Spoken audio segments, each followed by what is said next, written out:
Bismillahirrahmanirrahim. Wa thamma amrun akhar. Wa thamma, dan di sana amrun akharu, ada perkara yang lain. Wa huwa amrun akhar itu anau bahasanya bi taqaddumit taqniyat, dengan majunya teknologi al-ilmiyati, teknologi keilmuan, wa intisyarul jami'at, dan tersebarnya universitas-universitas. Nasyatat, maka telah nasyatat, nasyid jadi cepat, harakatu tiba'at turas, gerakan mencetak kitab-kitab peninggalan orang-orang dulu. Wa ta'addadat, dan berbilang-bilang, macam-macam, banyak ar-rasailul ilmiyah, risalah-risalah keilmuan. Wa kana, ada la budda, harus min akti tarjamatin, untuk membuat sejarah hidup li sahibil kitab, penulis sebuah kitab, maudhi'il bahsi, yang merupakan judul pembahasan wa tahqiqi, dan penelitian. Wa min khilali tarjamatil muhaqqiq, dan di celah-celah sejarah hidup orang yang mentahqiq kitab, li sahibil kitab, bagi orang yang menulis kitab, ya'ridu, dia mengukur dalikal imama, imam yang menulis kitab itu, alami izal adil insaf, di atas timbangan keadilan dan keinsafan. Wa huwa al-adil wal insaf al-mizan at-taimi, adalah mizan menurut Ibnu Taimiyah fi nadhari, dalam pandangan muhaqqiq. Fa yufridu, maka dia menjindirikan mabhasan, satu pembahasan, au matlaban, atau satu pembahasan, au fasalan, atau satu fasal, lil kalami, untuk membicarakan ala aqidatil musannif, atas akidahnya penulis kitab. Wa yusannifu, dan dia menjadwalkan musannif fihi, di dalam pembahasan itu, bimizan hitami, dengan timbangannya yang mengikuti Ibnu Taimiyah. Ini maksudnya sederhana saja, cuman bahasanya mungkin tidak biasa kita dengar gitu. Jadi setelah banyaknya universitas-universitas, maka ada gerakan-gerakan mencetak kitab-kitab lama. Turah itu mencetak kitab-kitab lama. Dan kalau kitab-kitab lama itu dicetak, ditahqiq dulu. Tahqiq itu seorang sarjana biasanya mentahqiq, maksudnya menulis kembali kitab lama itu dan dikasih komentar-komentar gitu. Itu sudah menjadi model di jamiah-jamiah sekarang di Indonesia, di seluruh dunia lah.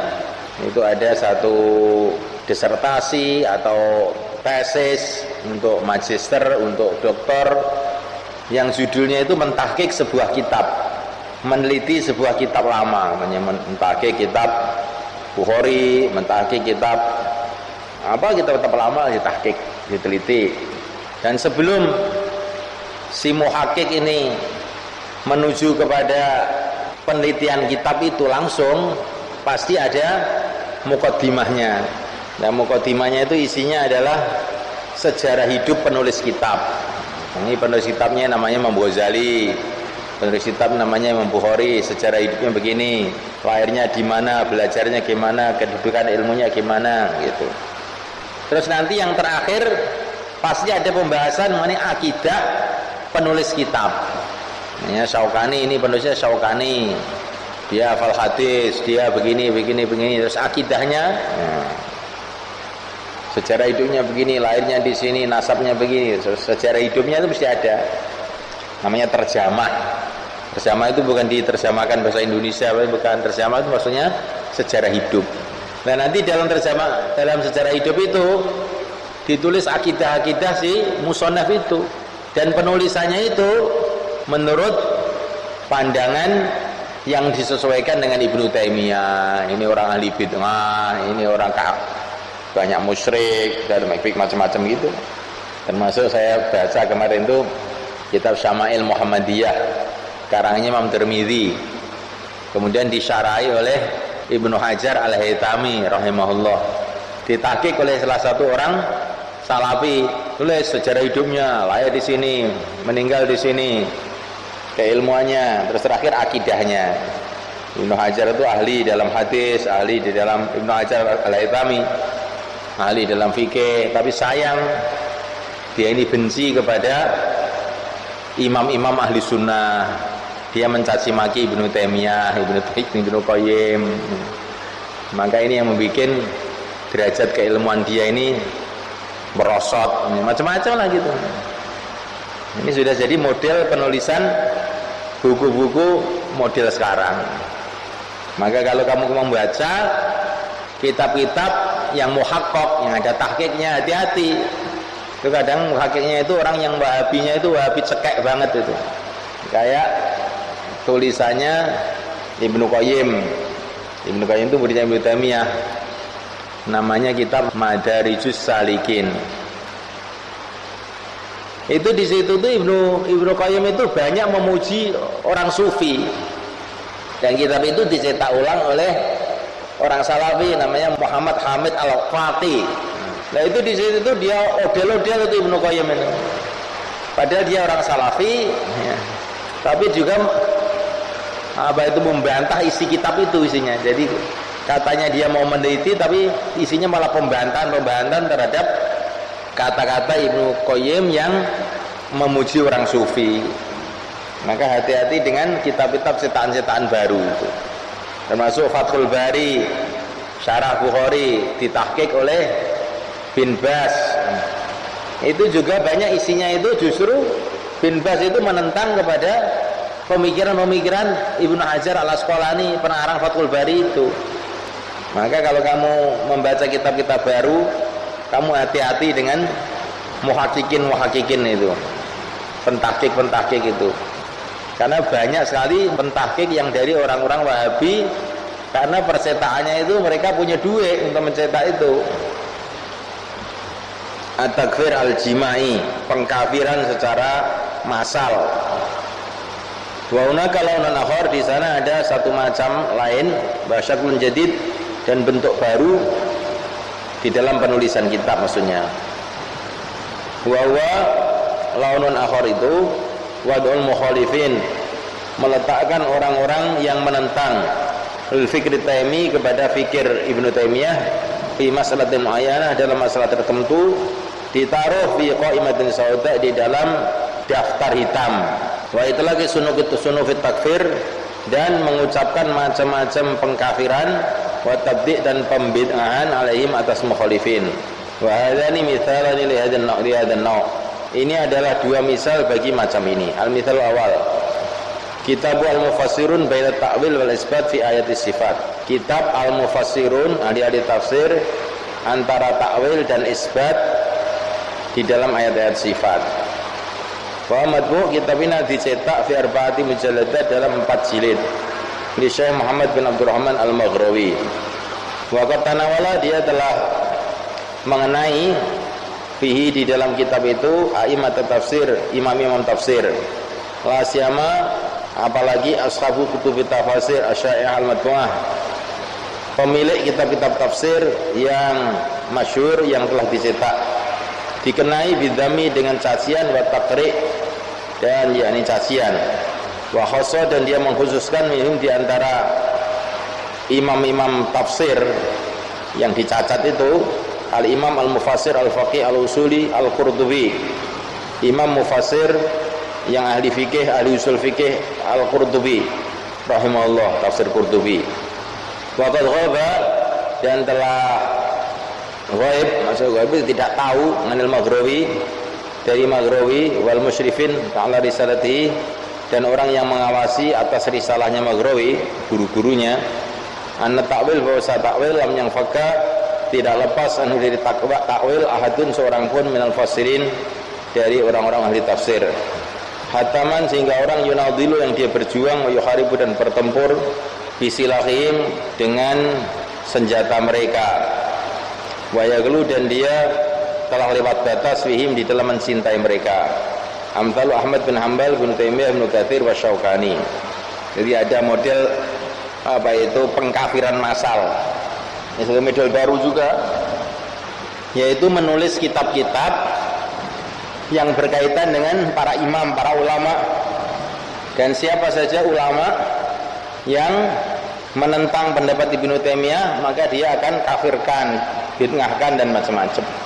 Salah satu contoh adalah kitab Al-Mufassirun baina ta'wil wal isbat. Maksudnya itu pembahasan mengenai ahli-ahli tafsir, mana yang mentakwilkan, mana yang mengisbatkan. Mengisbatkan itu tanpa takwil. Maka dalam kitab ini semua ahli tafsir yang mentakwilkan ayat-ayat sifat itu dicaci maki habis-habisan.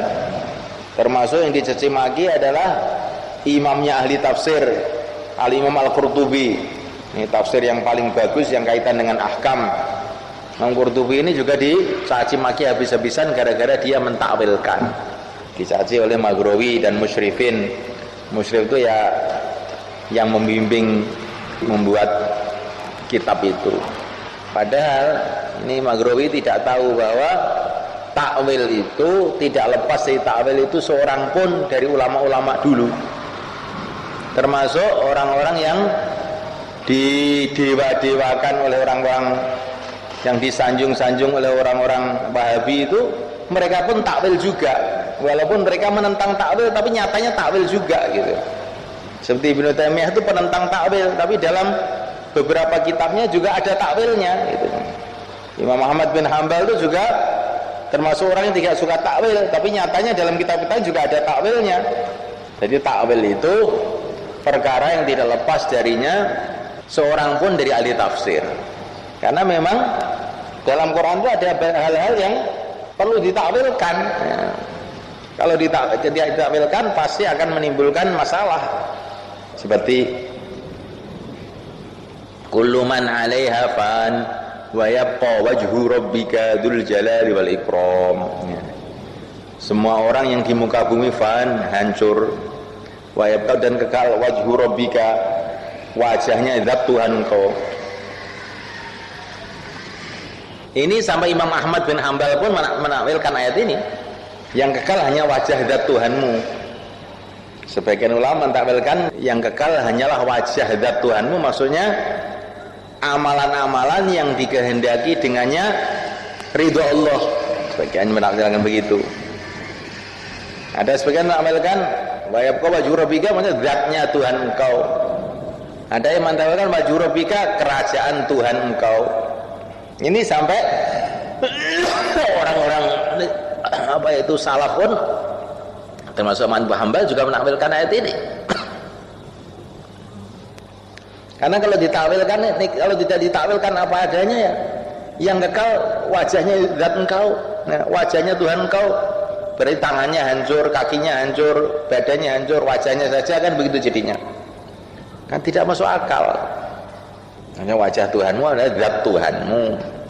Jadi akhirnya arah pemahaman, arah pemikiran orang-orang Wahabi itu, terus ulama itu semua nggak ada yang benar jadinya itu. Ulama-ulama dulu itu nggak ada yang benar gitu jadinya. Pernah saya naik taksi dari Madinah ke airport. Itu supir taksi itu orang Badui Wahabi itu. Orang Badui dari Najd sana. Saya bicara-bicara, baik orangnya, saya bicara mengenai ulama-ulama Saudi macam-macam. Saya bicara mengenai Sobuni, Muhammad As-Sobuni yang ngaring kitab Sofatut Tafasir itu. Maka dia bilang, jangan kamu baca kitabnya Sobuni katanya. Kenapa katanya? Itu banyak kelirunya dalam urusan akidah katanya. Banyak kelirunya, saya bilang. Iya katanya. Memangnya kamu sudah neliti, kamu pernah membaca kitabnya, alasan kamu apa mengatakan Sobuni banyak salah dalam urusan akidah? Kamu sekolah di mana? Belajar tafsir di mana kamu? Oh, saya ini nggak bisa baca katanya. Tapi saya dengar dari kasetnya bin Bas atau kasetnya siapa itu lupa saya. Itu Sobuni itu banyak kelirunya itu. Oh, lah kamu itu orang buta huruf nyalahkan ulama-ulama, gimana? Agama itu yang mudah saja, Mbah, saya bilang gitu. Dulu zaman Nabi itu orang masuk Islam, asyhadu alla ilaha illallah wa asyhadu anna Muhammadar Rasulullah, sudah jadi wali. Enggak ada itu kayak kamu apa-apa sudah jadi ulama, hafid Quran, muhaddis, mufasir, masih kamu kafirkan terus.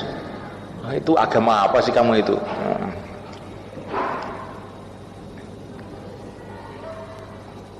Jadi arahnya itu begitu, orang-orang Wahabi itu muhaddis, mufasir, bahwa para imam dikatakan ahli bid'ah, dikatakan kafir, dikatakan bertentangan dengan Quran, macam-macam gitu. Nah terus kamu itu terus mau ngambil agama dari siapa? Ibnu Hajar yang Imamul Muhaditsin itu dianggap juga ahli bid'ah.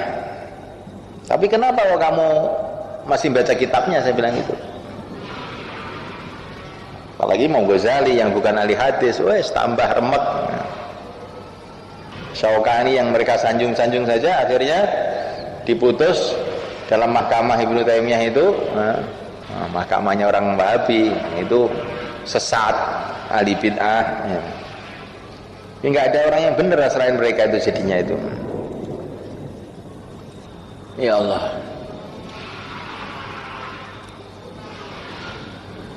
Ya Allah, ya Allah.